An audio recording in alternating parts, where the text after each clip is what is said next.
আমি শুভেন্দু অধিকারী ঈশ্বরের নামে শপথ করিতেছি যে বিধি দ্বারা স্থাপিত ভারতের সংবিধানের প্রতি আমি অকৃত্রিম নিষ্ঠা ও আনুগত্য পোষণ করিব।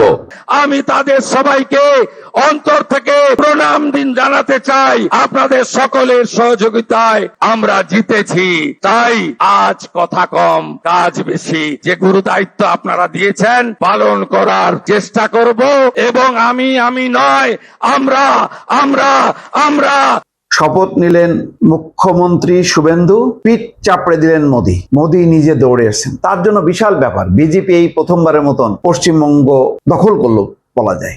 ভোটে জেতা বড় কথা না, বড় কথা হলো যে একটা দখল হলো। অনেক আলোচনা ছিল, অনেক প্রতীক্ষা ছিল অনেকেরই, কে হচ্ছেন পশ্চিমবাংলার নতুন মুখ্যমন্ত্রী। অবশেষে বিজেপি থেকে সেই ঘোষণা এসেছে, শুভেন্দু অধিকারী হচ্ছেন পশ্চিমবাংলার নতুন মুখ্যমন্ত্রী। আসসালামু আলাইকুম। ভিডিওটি যারা দেখছেন এই মুহূর্তে তাদেরকে অনুরোধ করব শেষ পর্যন্ত দয়া করে পুরো ভিডিওটি দেখবেন। খুবই গুরুত্বপূর্ণ একটা ভিডিও নিয়ে হাজির হয়েছি, উপস্থিত হয়েছি আপনাদের মাঝে। প্রিয় দর্শক, পশ্চিমবঙ্গের নতুন মুখ্যমন্ত্রী হলেন শুভেন্দু অধিকারী। হ্যাঁ, আপনারা ঠিকই শুনেছেন। সকলেই এখন ধারণা করছে শুভেন্দু অধিকারীর মুখ্যমন্ত্রী হওয়াই এবারে হয়তো স্বস্তি ফিরবে পশ্চিমবঙ্গে। আবার অনেকেই বলছে, কিছু ব্যক্তি বলছে হয়তো এবারে সংখ্যালঘুদের ওপরে অত্যাচার বেড়ে যাবে। দেখা যাক কী হয় সামনে। শুভেন্দু অধিকারী পশ্চিমবঙ্গ কিভাবে শাসন করে সেটাই আমরা দেখার অপেক্ষায় থাকব। চলুন কথা না পারি, আমরা দেখে আসি শুভেন্দু অধিকারী মুখ্যমন্ত্রী হওয়ার পরে, মুখ্যমন্ত্রী হিসাবে তার নাম ঘোষণা করার পরে তিনি প্রথম বক্তব্যে কি বললেন। তিনি মুখ্যমন্ত্রী হিসাবে প্রথম যে বক্তব্য দিয়েছেন সেই বক্তব্যটা আপনাদেরকে শোনাবো। আশা করি সঙ্গে থাকবেন পুরো ভিডিওটি জুড়ে। যদি পারেন ভিডিওটি সর্বোচ্চ পরিমাণে শেয়ার করার অনুরোধ জানাচ্ছি। প্রিয় দর্শক, আমরা কথা আর না বাড়াই, আমরা সরাসরি শুভেন্দু অধিকারী পশ্চিমবঙ্গের নতুন নবনিযুক্ত মুখ্যমন্ত্রী, আমরা তার মুখ থেকে তার প্রথম মুখ্যমন্ত্রী হিসাবে দেওয়া বক্তব্যটা, ভাষণটা শুনবো, তারপরে কথা বলবো। আশা করি সঙ্গে থাকবেন পুরো ভিডিওটি জুড়ে। আমি শুভেন্দু অধিকারী ঈশ্বরের নামে শপথ করিতেছি যে বিধি দ্বারা স্থাপিত ভারতের সংবিধানের প্রতি আমি অকৃত্রিম নিষ্ঠা ও আনুগত্য পোষণ করিব।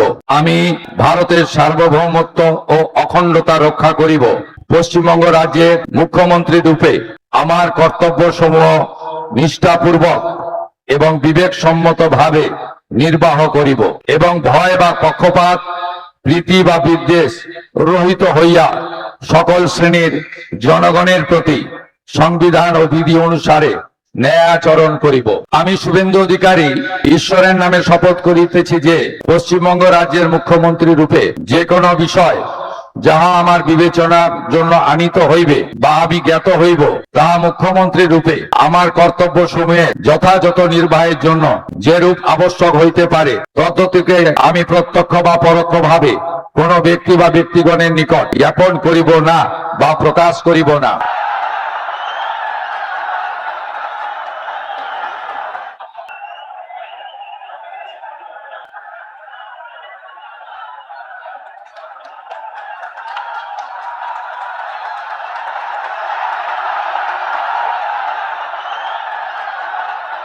আমাদের পশ্চিমবঙ্গে ভারত ভুক্তির দুই স্থপতি 1947-এর 20 জুন যারা ভারত ভুক্তি করিয়েছিলেন, ডক্টর শ্যামাপ্রসাদ মুখার্জি এবং ভারত সেবাশ্রম সংঘের প্রতিষ্ঠাতা স্বামী প্রণবানন্দ, তাদেরকে আমি স্মরণ করতে চাই। আমি স্মরণ করতে চাই আমাদের পশ্চিমবঙ্গের যারা ভারতীয় জনতা পার্টিকে এই জায়গায় পৌঁছে দেওয়ার ক্ষেত্রে উল্লেখযোগ্য অবদান রেখেছেন, প্রয়াত হরিপদ ভারতী মহোদয়, প্রয়াত বিষ্ণুকান্ত শাস্ত্রী মহোদয়, প্রয়াত সত্যব্রত মুখার্জি মহোদয়, প্রয়াত সুকুমার ব্যানার্জি মহোদয় এবং শ্রদ্ধেয় অসীম ঘোষ, শ্রদ্ধেয় রাহুল সিনহা, শ্রদ্ধেয় দিলীপ ঘোষ, শ্রদ্ধেয় তথাগত রায়, সম্মানীয় ডক্টর সুকান্ত মজুমদার এবং আজকের সভাপতি মাননীয় শ্রমিক ভট্টাচার্য দাদাকে। এবং আমি স্মরণ করতে চাই আমাদের 321 জন ভারতীয় জনতা পার্টির কার্যকর্তা যারা আত্মবলিদান দিয়েছেন, এবং আমি কথা দিতে পারি হাজার হাজার লক্ষ লক্ষ বিজেপি কর্মী যারা ক্ষতবিক্ষত হয়েছেন, অত্যাচারিত হয়েছেন, ঘর ছাড়া হয়েছেন, মিথ্যা মামলার সঙ্গে যুক্ত হয়েছেন, আমি তাদেরকে কথা দিতে পারি আগামী দিনে আপনাদের স্বপ্ন পূরণ করার কাজ ভারতীয় জনতা পার্টির সরকার করবে।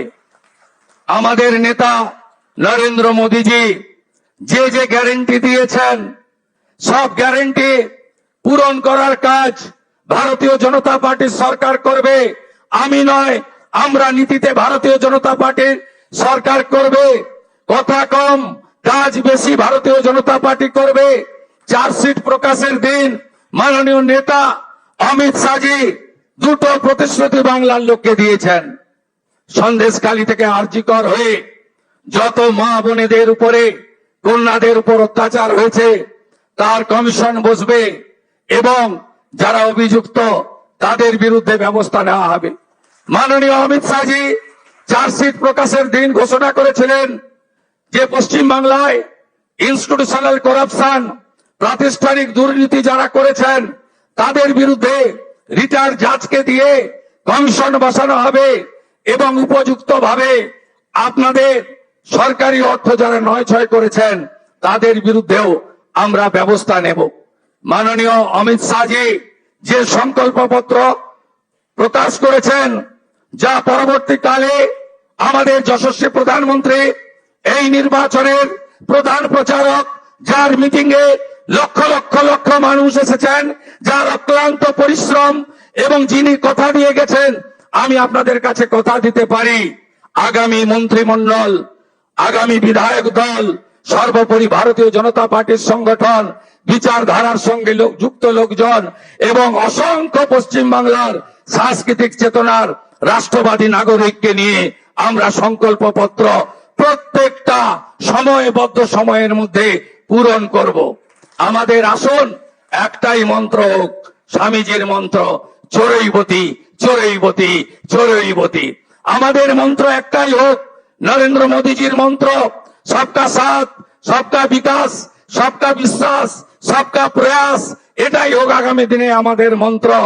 আসুন পশ্চিম বাংলাকে মোদীজির আদর্শে, তার নেতৃত্বে নবনির্মাণ করি। কেন্দ্র রাজ্য যৌথ ভাবে কাজ করে আমরা মানুষের প্রত্যাশা পূরণ করি। এটাই হোক আজকের দিনে আমাদের সংকল্প। খুব সঠিকভাবে মাননীয় অমিত শাহজি বলেছেন যে আমরা ভয় কাটাতে পেরেছি। মোদীজি দিয়েছেন ভরসা, দেখিয়েছেন স্বপ্ন, আর অমিত শাহজির নেতৃত্বে আমরা ভয় কাটাতে পেরেছি। নীতিন নবীনজির নেতৃত্বে ভারতীয় জনতা পার্টির সংগঠন এই নির্বাচনে গুরুত্বপূর্ণ ভূমিকা নিয়েছে। শুধু পশ্চিম বাংলার বিজেপি কর্মী নেতারা নন, আসমুদ্র হিমাচল ভারতীয় জনতা পার্টির প্রত্যেকটি কর্মী, বিচারধারার সঙ্গে যুক্ত ব্যক্তিরা আমাদের যেভাবে সহযোগিতা করেছেন, শ্রমিকদাকে যেভাবে সহযোগিতা করেছেন, আমি তাদের সবাইকে অন্তর থেকে প্রণাম দিন জানাতে চাই। আপনাদের সকলের সহযোগিতায় আমরা জিতেছি। ভয় আউট, ভরসা ইন। কবিগুরুর কথায়, কবির ভাষায়, চিত্ত যেতা ভয় শূন্য, উত্থ যেতা শির, জ্ঞান যেথা মুক্ত, গৃহের প্রাচীর আপন প্রাঙ্গণ তলে দিবস সর্বরি, বসুধারে করে নাই খণ্ড ক্ষুদ্র করি। মুক্ত করো ভয়, আপন মাঝে শক্তি ধরো, নিজেরে করো জয়। জয় করতেই হবে বাংলার মানুষের আশা ভরসা জয় করার মধ্য দিয়ে আমাদেরকে 46% নয়, আগামী নির্বাচনে ইতিবাচক কাজ করে, সংকল্পপত্র কার্যকর করে, মোদীজির স্বপ্ন পূরণ করে, বাংলার মানুষের আশাকে পূরণ করে 60% বেশি মানুষকে আমাদের সঙ্গে আনতে হবে। বাংলায় অনুপ্রবেশ মুক্ত করতে হবে, মা বোনেদের সুরক্ষিত করতে হবে, রাষ্ট্রবাদকে মজবুত করতে হবে। ভারতবর্ষের সাংস্কৃতিক রাজধানী ও কলকাতা এবং আধ্যাত্মিক চেতনার জাগ্রত ভূমি এই পশ্চিমবঙ্গকে আমাদের সোনার বাংলায় পরিণত করতে হবে। তাই আজ কথা কম কাজ বেশি। যে গুরু দায়িত্ব আপনারা দিয়েছেন পালন করার চেষ্টা করব। এবং আমি নয়, আমরা আমরা আমরা আমরা আমরা আমরা সংগঠন সর্বোপরি। সবাইকে ধন্যবাদ জানিয়ে আমার কথা এখানে শেষ করলাম। ভারত মাতা কি, কালী মাতা কি, গঙ্গা মাতা কি, জয় জয় শ্রীরাম। প্রণাম জানাই প্রভু শ্রী চৈতন্য দেবের চরণে, ঠাকুর হরিচাঁদ ঠাকুর গুরুচাঁদ ঠাকুরের চরণে প্রণাম জানাই, চিলা রায় পঞ্চানন বর্মার চরণে প্রণাম জানাই, ভগবান বিরসা মুন্ডার চরণে। সবাই ভালো থাকবেন। শপথ নিলেন মুখ্যমন্ত্রী শুভেন্দু, পিঠ চাপড়ে দিলেন মোদী। মোদী নিজে দৌড়ে এসেছেন, তার জন্য বিশাল ব্যাপার। বিজেপি এই প্রথমবারের মতন পশ্চিমবঙ্গ দখল করলো বলা যায়। ভোটে জেতা বড় কথা না, বড় কথা হলো যে একটা দখল হলো। এবং এই দখলের পর থেকে নির্বাচন তো অবশ্যই, নির্বাচন কি হয়েছে না হয়েছে সেটা মমতা জানে, পশ্চিমবঙ্গের জনগণ জানে, কিন্তু বিজেপির অধীনে চলে গেল পশ্চিমবঙ্গ। এরপর কারা শান্তিতে থাকবে কারা অশান্তিতে থাকবে এটা বুঝতে পারবেন। যেখানে যেখানে বিজেপি ভারতের, সেই সব জায়গাটায় কারা শান্তিতে থাকে আর কারা অশান্তির মধ্যে থাকে এটা খুব দ্রুতই বোঝা যাবে। ওই যে বলছে না যে এটা হিন্দুস্তান, হিন্দুরা দেশ চালাবে, শুধু তাই না, বিপদ আরো আছে। তার আগে বলি খবর, শপথ নিয়েছেন তিনি শুভেন্দু অধিকারী। প্রথমবারের মতো পশ্চিমবঙ্গের সরকার গঠন করলো বিজেপি, সত্য। শপথ নিয়েছেন নতুন সরকারের মন্ত্রীরা। বাংলাদেশ সময়ের 11:30টার সময় শপথ অনুষ্ঠান শুরু হয়। দুপুর 12টার একটু পর রাজ্যপাল RN রবির উপস্থিতিতে শপথ নেন মুখ্যমন্ত্রী শুভেন্দু অধিকারী। এরপর শুভেন্দুর পিঠ চাপড়ে দেন প্রধানমন্ত্রী নরেন্দ্র মোদী।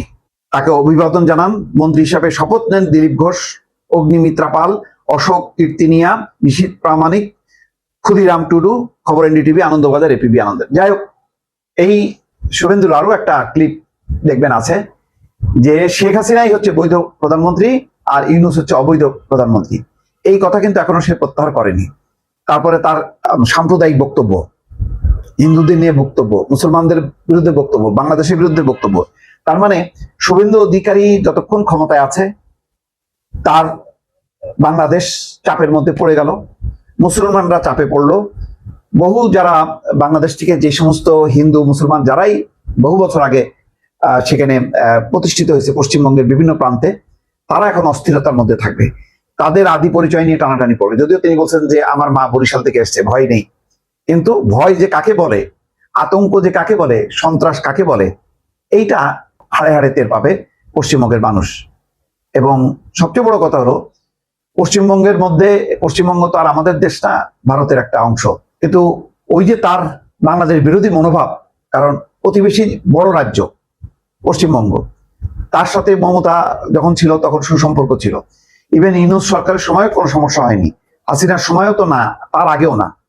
CPM বা তৃণমূল কংগ্রেসের এই লম্বা শাসন পেয়েছে বাংলাদেশ, তার প্রতিবেশী।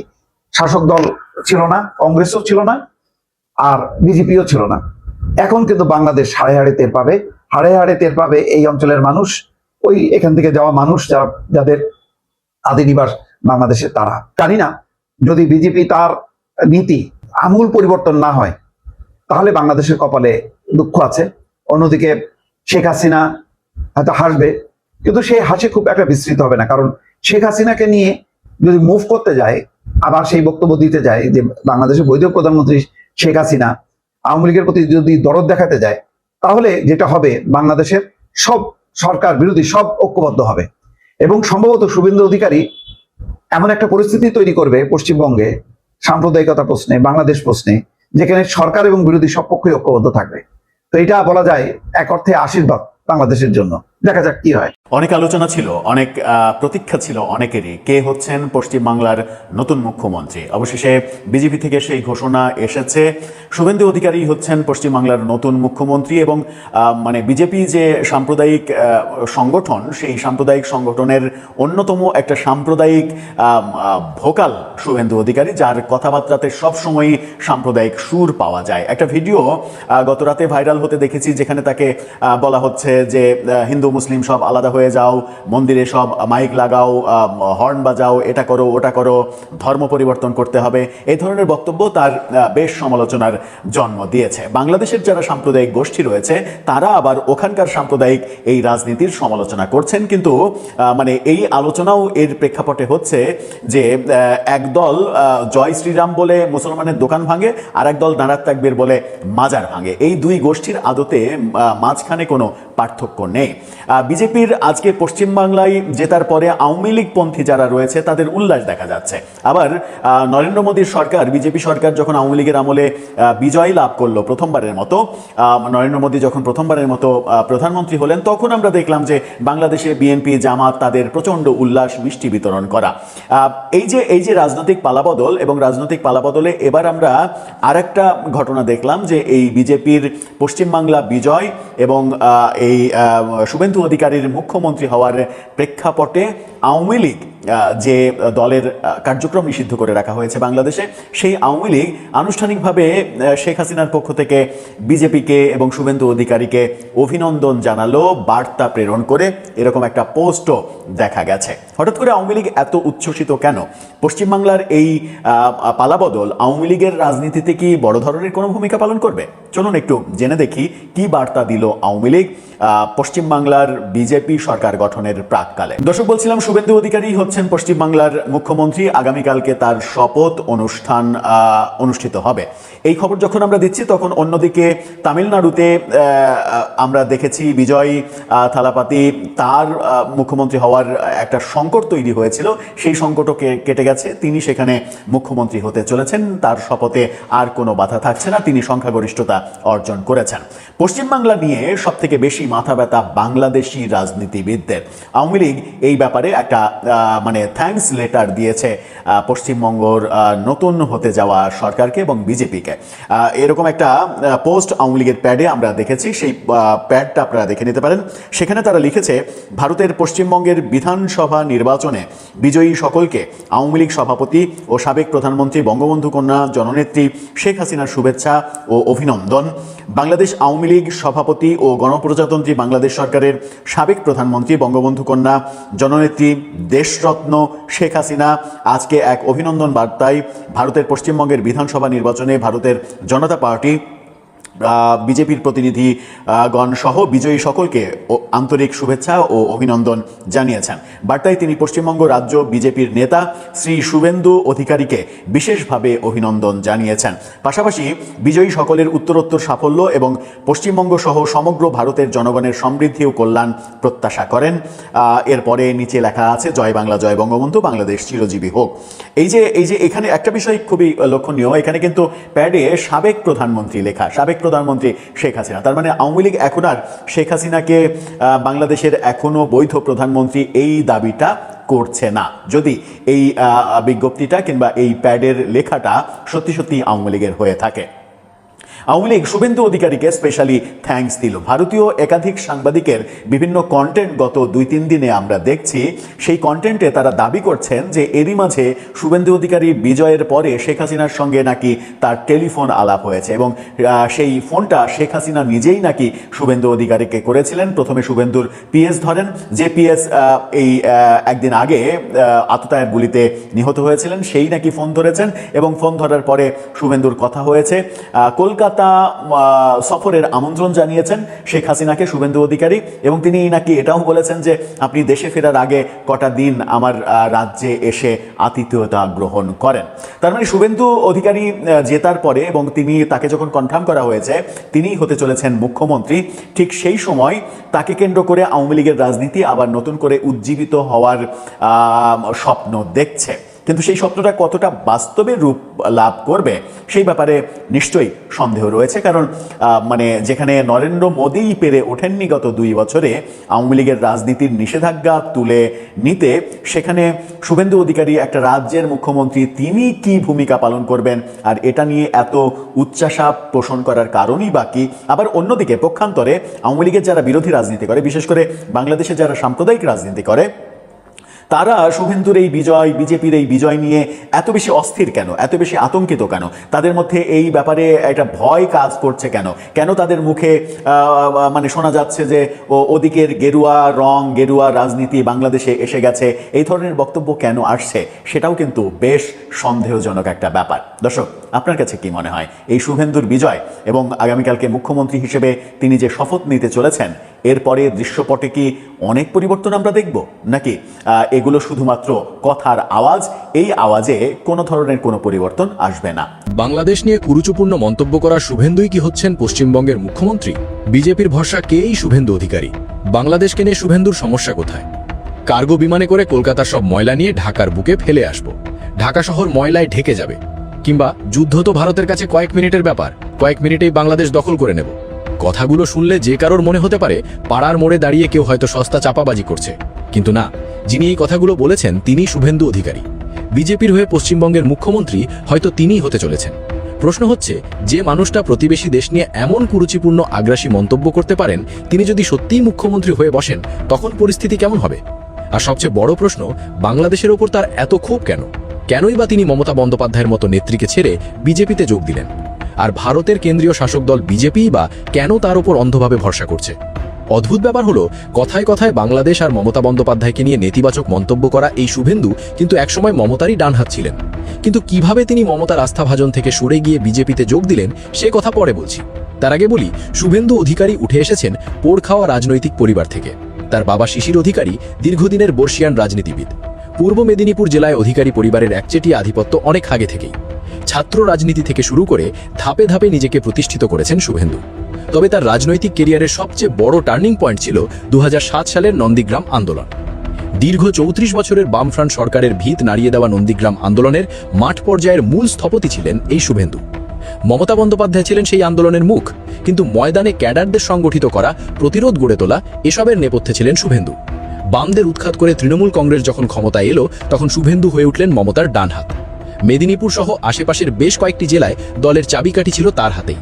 তৃণমূলের গ্রাউন্ড লেভেলের সবচেয়ে শক্তিশালী সংগঠক হিসেবে তার নাম ডাক ছড়িয়ে পড়ে। তাহলে প্রশ্ন জাগে, মমতার এত কাছের মানুষ হয়েও শুভেন্দু কেন দল ছাড়লেন? কেন তিনি তৃণমূলের কট্টর বিরোধী শিবিরে গিয়ে হাত মেলালেন? শুভেন্দু সবসময় নিজেকে তৃণমূলের সেকেন্ড ইন কমান্ড হিসেবে দেখতেন। তিনি আশা করতেন মমতার পর দলের হাল তিনিই ধরবেন। কিন্তু গন্ডগোল বাঁধল অন্য জায়গায়। রাজনীতিতে অভিষেক বন্দ্যোপাধ্যায় অর্থাৎ মমতার ভাতিজার দ্রুত উত্থান শুরু হলো। অভিষেক দলের গুরুত্বপূর্ণ সিদ্ধান্তগুলো নিতে শুরু করলেন। শুভেন্দুর মতো যারা মাঠ পর্যায়ের রাজনীতি করে উঠে এসেছেন, তাদের কাছে অভিষেকের এই কর্পোরেট স্টাইলের রাজনীতি, পিআর এজেন্সি দিয়ে দল চালানো, এসব মেনে নেওয়া কঠিন ছিল। শুভেন্দু বুঝতে পারলেন তৃণমূলে তার ভবিষ্যৎ আটকে গেছে। একসময় মমতার ডান হাত হিসেবে পরিচিত শুভেন্দু তাই ক্ষমতার কেন্দ্রবিন্দু বদলাতে চাইলেন। তার এই চাপা ক্ষোভ আর ক্ষমতার আকাঙ্ক্ষাকেই কাজে লাগায় বিজেপি। 2020 সালের ডিসেম্বরে বিধানসভা নির্বাচনের ঠিক আগে আগে অমিত শাহের হাত ধরে বিজেপিতে যোগ দেন শুভেন্দু। তবে মমতার ছত্রছায়ায় থাকা শুভেন্দু হঠাৎ গেরুয়া শিবিরে গিয়ে এমন কি জাদুমন্ত্র দেখালেন যে বিজেপি তাকে মাথায় তুলে নাচতে শুরু করলো? আসলে বিজেপি অনেকদিন ধরেই পশ্চিমবঙ্গে নিজেদের শক্ত অবস্থান তৈরির চেষ্টা করছিল, কিন্তু তাদের সবচেয়ে বড় দুর্বলতা হলো তাদের কাছে তৃণমূলের মতো শক্তিশালী কোনো গ্রাউন্ড লেভেল ক্যাডার বাহিনী ছিল না। শুভেন্দু যখন বিজেপিতে গেলেন, তখন সাথে নিয়ে গেলেন দীর্ঘদিনের তৈরি করা তার নিজস্ব কর্মী বাহিনী আর সাংগঠনিক দক্ষতা। তবে বিজেপি তার ওপর পুরোপুরি ভরসা করতে শুরু করে 2021 সালের বিধানসভা নির্বাচনের পর। সেই নির্বাচনে নন্দীগ্রাম আসনে মুখোমুখি লড়াইয়ে নামেন মমতা ও শুভেন্দু, আর সবাইকে চমকে দিয়ে নিজের রাজনৈতিক গুরু মমতা বন্দ্যোপাধ্যায়কে হারিয়ে দেন শুভেন্দু। যদিও পুরো রাজ্যে তৃণমূল বিপুল জয় পেয়েছিল, কিন্তু মমতার এই ব্যক্তিগত হার ছিল বিজেপিতে শুভেন্দুর অবস্থানকে একেবারে পাথরের মতো শক্ত করে দেওয়ার জন্য যথেষ্ট। বিজেপি বুঝতে পারে মমতার চোখে চোখ রেখে লড়াই করার মতো তৃণমূলের ভেতরের সব দুর্বলতা জানা একমাত্র নেতা হলেন শুভেন্দু। আর এভাবেই তিনি হয়ে ওঠেন বঙ্গ বিজেপির অবিসংবাদিত নেতা ও বিরোধী দলীয় মুখ। এবার আসা যাক সবচেয়ে বিতর্কিত আর সংবেদনশীল বিষয়, বাংলাদেশকে নিয়ে শুভেন্দু অধিকারীর সমস্যা ঠিক কোথায়? কেন তিনি লাগামহীনভাবে বাংলাদেশের বিরুদ্ধে বিষোদ্গার করছেন? হাসিনার পতনের পর থেকেই শুভেন্দু অধিকারী যেন তার সব শালীনতার মাত্র ছাড়িয়ে গেছেন। অন্তর্বর্তী সরকার এবং ছাত্র জনতার আন্দোলন নিয়ে তিনি এমন সব মন্তব্য করেছেন যা যুক্তিনাজিক শিষ্টাচার বহির্ভূত। তিনি প্রধান উপদেষ্টা হিসেবে থাকাকালীন ডক্টর ইউনুসকেও সরাসরি আক্রমণ করে বলেছেন, যাহাই ইউনুস তাহাই মমতা। তিনি বাংলাদেশের বৈষম্য বিরোধী ছাত্র আন্দোলনে যুক্ত তরুণদেরও রাজাকারের বাচ্চা এবং হেফাজতের বাচ্চা বলেও আখ্যা দিয়েছেন। তার আগ্রাসী মন্তব্যের তালিকা বেশ দীর্ঘ। তিনি প্রকাশ্যে হুমকি দিয়েছেন ভারতের কাছে বাংলাদেশ দখল করা নাকি কয়েক মিনিটের ব্যাপার। তিনি বলেছেন, কলকাতা শহরে যে ময়লা জমে, আমাদের তো কার্গো বিমানের অভাব নেই। ওই বিমানগুলোতে করে ময়লা নিয়ে ঢাকার বুকে ফেলে আসা উচিত। ঢাকনাটা খুলে দিলে গোটা ঢাকা শহর ময়লায় চাপা পড়ে যাবে। শুধু তাই নয়, তিনি বাংলাদেশিদের মশা মাছির সঙ্গে তুলনা করেছেন। নেতানিয়াহুর দেশ যেমনটা করছে, বাংলাদেশের ক্ষেত্রেও তেমন স্ট্রাইক চালানোর উস্কানিমূলক দাবি তুলেছেন। বাংলাদেশের ভেতরে ঢুকে শিক্ষা দিয়ে আসার মতো কথাও তার মুখ থেকে শোনা গেছে। তার এই অত্যন্তি প্রজনীতির ফল কি হতে পারে? কেন তিনি একজন দায়িত্বশীল নেতা হয়েও এমন লাগাম ছাড়া মন্তব্য করছেন? শুভেন্দু অধিকারী আসলে কোনো উন্মাদ নেতা নন যে তিনি না বুঝে এসব বলছেন। পুরোটাই তার রাজনৈতিক কৌশল। পশ্চিমবঙ্গের রাজনীতি এখন চরম মেরুকরণের দিকে এগোচ্ছে। শুভেন্দু খুব ভালো জানেন, বিজেপিকে যদি পশ্চিমবঙ্গে ক্ষমতায় আসতে হয়, তবে হিন্দু ভোটের একচেটিয়া মেরুকরণ ছাড়া কোনো উপায় নেই। তিনি তার প্রতিটি ভাষণে হিন্দু হিন্দু ভাই ভাই স্লোগান তুলেছেন। বাংলাদেশের রাজনৈতিক পরিবর্তনকে তিনি সুকৌশলে একটি ধর্মীয় চশমা দিয়ে পশ্চিমবঙ্গের মানুষের সামনে উপস্থাপন করছেন। তিনি চাইছেন বাংলাদেশের জুজু দেখিয়ে সীমান্তে ভীতির পরিবেশ তৈরি করে পশ্চিমবঙ্গের হিন্দু ভোটারদের এক করতে। তার এই কুরুচিপূর্ণ মন্তব্যগুলো আসলে বাংলাদেশের জন্য যত না ক্ষতিকর, তার চেয়ে অনেক বেশি উদ্দেশ্য প্রণোদিত পশ্চিমবঙ্গের অভ্যন্তরীণ রাজনীতির জন্য। তিনি মমতার বিরুদ্ধে তোপ দাগানোর জন্য বাংলাদেশকে হাতিয়ার হিসেবে ব্যবহার করছেন। তিনি প্রমাণ করতে চাইছেন মমতা তোষণ নীতির রাজনীতি করেন, আর তিনি এবং বিজেপি হল হিন্দুত্বের আসল রক্ষাকর্তা। শুভেন্দু যদি সত্যিই পশ্চিমবঙ্গের মসনদে বসেন, তবে ঢাকার সঙ্গে কলকাতার সম্পর্ক কোন দিকে মোড় নেবে? ভারতের পররাষ্ট্র নীতি মূলত নয়াদিল্লি থেকে নির্ধারিত হয়, এটা সত্যি। কিন্তু প্রতিবেশী দেশগুলোর সঙ্গে সম্পর্কের ক্ষেত্রে সীমান্তবর্তী রাজ্যগুলোর মুখ্যমন্ত্রীদের বিশাল প্রভাব থাকে। আমরা দেখেছি যে মমতা বন্দ্যোপাধ্যায় কিভাবে তিস্তা চুক্তির ক্ষেত্রে বাগড়া দিয়ে সেটি আটকে রেখেছেন। এখন চিন্তা করে দেখুন, যে শুভেন্দু অধিকারী প্রকাশ্যে বাংলাদেশকে দখল করার হুমকি দেন, তিনি মুখ্যমন্ত্রী হলে পরিস্থিতি কতটা ভয়াবহ হতে পারে। শুভেন্দু যদি মুখ্যমন্ত্রী হন, তবে বাংলাদেশ ও পশ্চিমবঙ্গের মধ্যকার ব্যবসায়িক, সাংস্কৃতিক এবং যোগাযোগের সম্পর্কগুলো চরম হুমকির মুখে পড়তে পারে। তিনি তার কট্টরপন্থী ইমেজ ধরে রাখার জন্য সীমান্ত নীতিতে আরও কড়াকড়ি আরোপ করতে পারেন। বিএসএফ হয়তো রাজ্য সরকারের প্রচ্ছন্ন মদতে সীমান্তে আরও আগ্রাসী হয়ে উঠতে পারে, কারণ তার পুরো রাজনীতির মূল ভিত্তিটাই এখন দাঁড়িয়ে আছে এই বাংলাদেশ বিরোধিতা আর মেরুকরণের ওপর। তিনি ক্ষমতায় এসে হঠাৎ করে বাংলাদেশের বন্ধু হয়ে যাবেন, এমনটা ভাবার কোনো কারণ নেই। বরং নিজের ভোট ব্যাংককে খুশি রাখতে তিনি ঢাকা কলকাতা সম্পর্ককে আরও তলানিতে নিয়ে যাওয়ার সম্ভাবনাই বেশি। শুভেন্দু অধিকারী রাজনীতিতে টিকে থাকার জন্য, ক্ষমতার শীর্ষে পৌঁছানোর জন্য যে কোনো কিছু করতে পারেন, তার প্রমাণ তিনি বারবার দিয়েছেন। এক সময় যার হাত ধরে তার উত্থান, সেই মমতাকে মাটিতে নামাতে তিনি বিন্দুমাত্র দ্বিধা করেননি। এখন সেই একই ক্ষমতার লোভে তিনি প্রতিবেশী রাষ্ট্রকে নিয়ে নোংরা রাজনীতি করছেন। তার এই উগ্র রাজনৈতিক কৌশল যে এই অঞ্চলের শান্তি, সম্প্রীতি এবং দুই দেশের সাধারণ মানুষের সম্পর্কের মধ্যে বিশাল দেওয়াল তুলে দিচ্ছে, তা অস্বীকার করার উপায় নেই। এই বিষয়টি নিয়ে আপনাদের কি মনে হয়? আপনার মূল্যবান মতামত জানিয়ে দিন আমাদের কমেন্ট সেকশনে। প্রিয় বন্ধুগণ, আপনারা দেখতে পারলেন পশ্চিমবঙ্গের নতুন মুখ্যমন্ত্রী শুভেন্দু অধিকারী তিনি তার বক্তব্যে কি বলেছেন। শুভেন্দু অধিকারী আজকে যেই বক্তব্য দিয়েছে, সেই বক্তব্যের প্রেক্ষিতে আপনারা কি বলতে চান? শুভেন্দু অধিকারীর হাত ধরে কি বড় কোনো পরিবর্তন আসতে চলেছে? বাংলায় কি সুদিন ফিরবে, নাকি দুর্দিন দেখতে হবে? আপনাদের কি মনে হয়? অনেকেই ধারণা করছে যে এই সংখ্যালঘুদের ওপরে অত্যাচার বাড়তে পারে, নানা ধরনের অরাজকতা পরিস্থিতি তৈরি হতে পারে। সংখ্যালঘুদের ওপরে এখন হয়তো নানা ধরনের কিছু চাপানো হবে। আপনাদের কি মনে হয়, সেটা কি সম্ভব? সেটাই কি হবে, নাকি সুশাসন জারি করবে শুভেন্দু অধিকারী? প্রিয় দর্শক শ্রোতা মণ্ডলী, আপনারা কি মনে করছেন? আপনাদের কি অভিব্যক্তি অবশ্যই কমেন্ট করবেন। অনেকে তো বলা করছে শুভেন্দু অধিকারী তিনি ক্ষমতায় এসেছে, তিনি ক্ষমতায় আসার কারণে বাংলায় সুদিন আসবে, বাংলার উন্নতি হবে, বাংলায় সুদিন ফিরবে। দেখা যাক কি হয়। প্রিয় দর্শক শ্রোতা মণ্ডলী, অবশ্যই ভিডিওটি সর্বোচ্চ পরিমাণে শেয়ার করবেন, যাতে পশ্চিমবঙ্গের নতুন মুখ্যমন্ত্রী শুভেন্দু অধিকারী কী বলল মুখ্যমন্ত্রী হিসাবে দায়িত্ব নেওয়ার পরে তার প্রথম বক্তব্যে, সেটি সকলেই জানতে পারে, দেখতে পারে। ভালো থাকবেন, সুস্থ থাকবেন। সর্বোচ্চ পরিমাণে ভিডিওটা শেয়ার করার অনুরোধ জানিয়ে ভিডিওটা শেষ করতে চাই। আমাদের চ্যানেলে নতুন হয়ে থাকলে অবশ্যই চ্যানেলটি সাবস্ক্রাইব করে পাশে থাকা বেল বাটনটি ক্লিক করে রাখবেন। আল্লাহ হাফেজ।